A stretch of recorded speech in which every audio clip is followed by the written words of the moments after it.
Okay, thank you. Welcome, everybody. I'd like to get started because I would like to finish the session on time. Otherwise, you put the whole schedule of the conference out. My name's Danny. I'm going to be chairing the meeting today. I'm a feminist activist from Brighton and a member of the editorial board of The Radical Notion. I'm very proud to be on a WP UK platform again.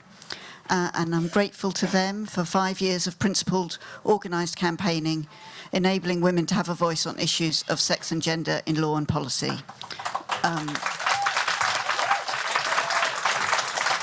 I believe that WP UK is due a good share of the credit for the remarkable shift in the Overton window that we have seen on these issues in the last few years in the UK.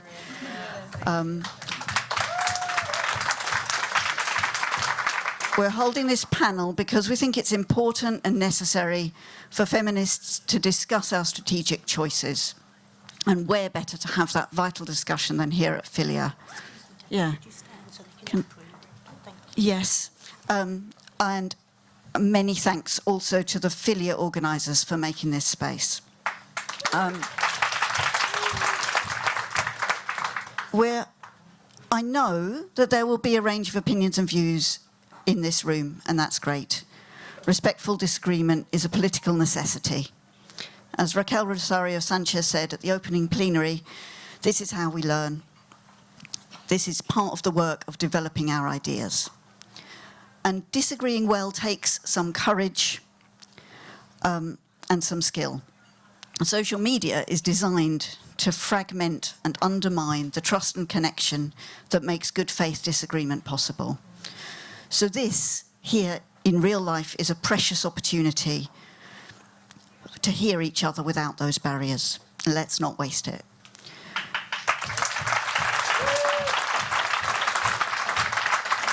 There will be plenty of time for everyone to speak. Please listen to other women. Speak when it's your turn. We will be filming the speakers, but the audience discussion will not be filmed. So we have 4 phenomenal speakers today, and I'll be introducing them as we go along. First, it is an honour to introduce Pragna Patel.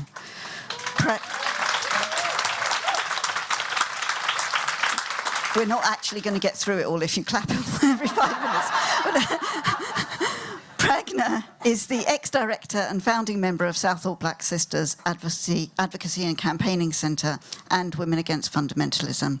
For 40 years, she was at the helm of SBS and has been centrally involved in some of their most important cases and campaigns involving domestic violence, immigration, and religious fundamentalism. She is also a member of Feminist Dissent and has written extensively on race, gender, and religion. Over to you. Do you want to use that one? I think they would like us to stand for lip reading purposes. Wow, thank you.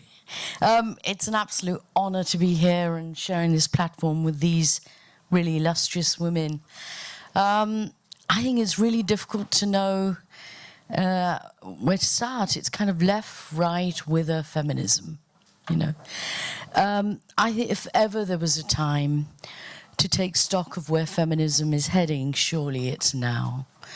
Around the world, women are under intense and sustained attacks from ascendant fascist and authoritarian forces.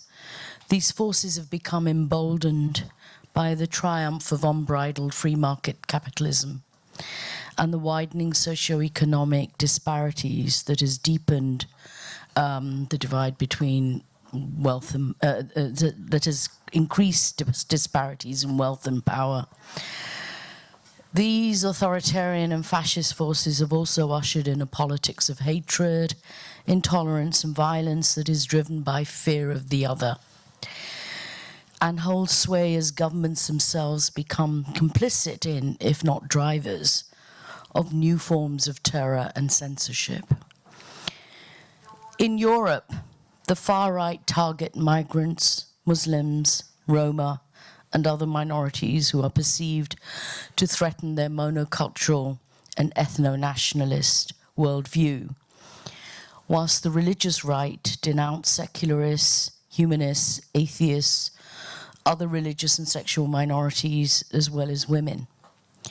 Both act as if they're opposed to each other, but they can and do converge when it comes to maintaining the so-called authenticity or purity of identity, culture, and tradition.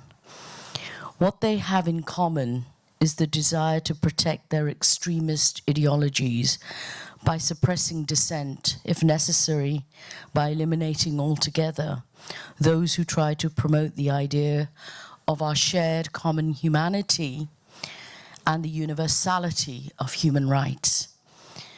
Added to this is the complexity of identity politics that has gripped many on the so-called left, which is more often than not dominated by simplistic one-dimensional focus on diversity, anti-racism, anti-imperialism, and post-colonialism.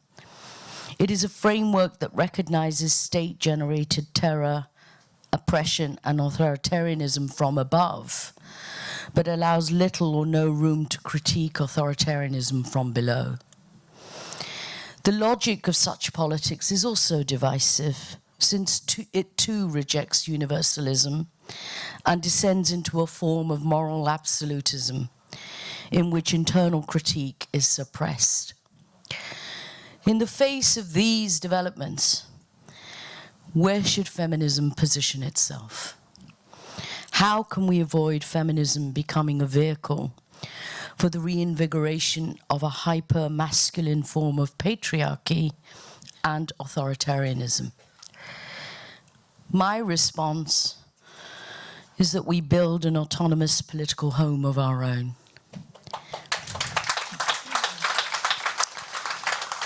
This is not a new idea or even a unique position. It is a lesson that I have learned from the history of black feminism of the late 70s and 80s, when we found ourselves politically homeless in the UK. Formed in the heat of anti-racist struggles and under the shadow of a rising neoliberal state, groups like South All Black Sisters formed out of our frustration with the failure of the anti-racist movement to deal with the question of sex, and with the failure of the wider feminist movement to deal with the question of race. We argued that domestic abuse, forced marriage, rape, honor-based violence, and religious coercion, together with police brutality, homelessness, poverty, and harsh immigration laws, were all political priorities for feminism. And challenging this involves a multi-directional struggle. But we also understood that autonomous organization alone would not achieve political change, which is why we placed emphasis on building coalitions and solidarity networks. Even though on a daily basis we focused on challenging violence against women, we also tried to connect with other progressive left struggles for social justice. For example, we joined black delegations to the mining communities during the Great Strike of 1984. This time, whilst at the same time challenging the trade union and labor movement to confront its own blind spots on race and sex. This has not come easy to us, since the logic of identity politics has brought with it serious dilemmas and contradictions, particularly as the religious and far-right forces have sought to enter left and feminist spaces to legitimate a profoundly anti-democratic worldview. To give an example, around 2015, some South Asian women's groups in the UK debated the question of whether or not to support an amendment to the Serious Crime Bill which sought to criminalise sex selection abortion. Sex selection abortion, or female feticide, is a practice involving the abortion of a fetus for no other reason than it is female. It is one of the many forms of violence and discrimination faced by South Asian women, and in countries like India, it is pervasive.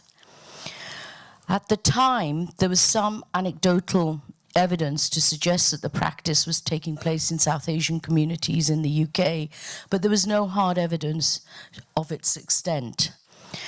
However, we were alarmed by the proposal to criminalize it for two reasons.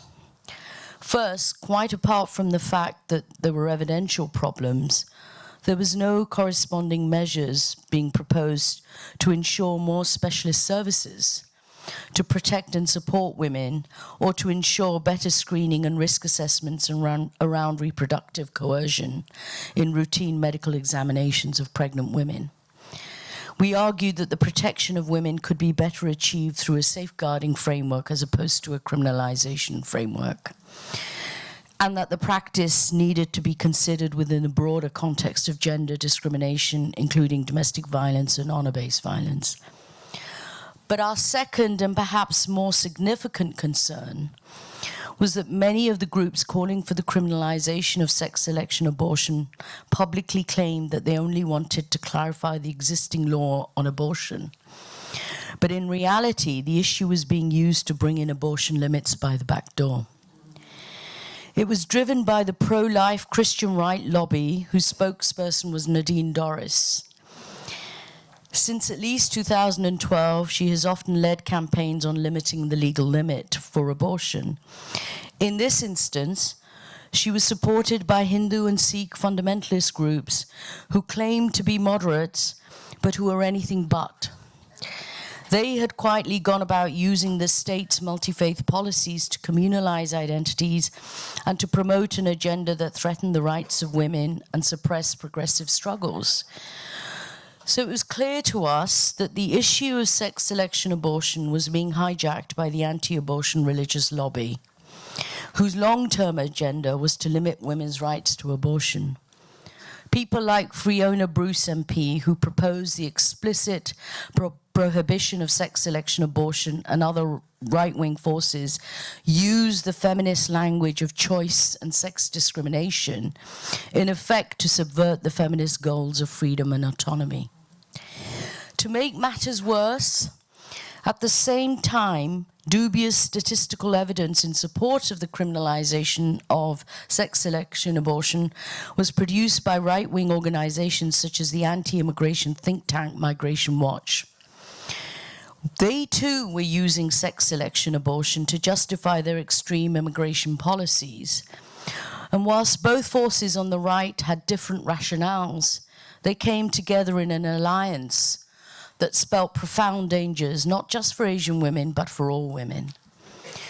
So as you can see, it was a tricky minefield to tread. As Black and minority feminists, we could not afford to make alliances with those that appropriated the language of feminism to achieve their long-term goal of unraveling the feminist struggle for reproductive rights or the struggle for migrant justice.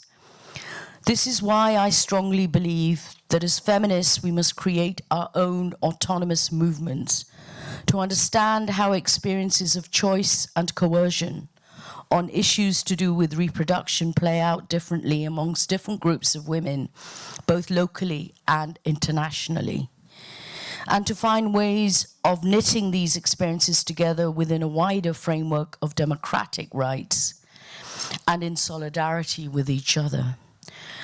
We must be amongst the first to defend not only women's rights, but also democratic rights, because they go hand in hand. As democracy expands, so do women's rights and vice versa. This is why some of us, as Black feminists, remain located in left spaces, problematic as they are, and why aligning ourselves with the right is a no-go area. I think no one understands that better at the moment than the Iranian women. Okay, thank you.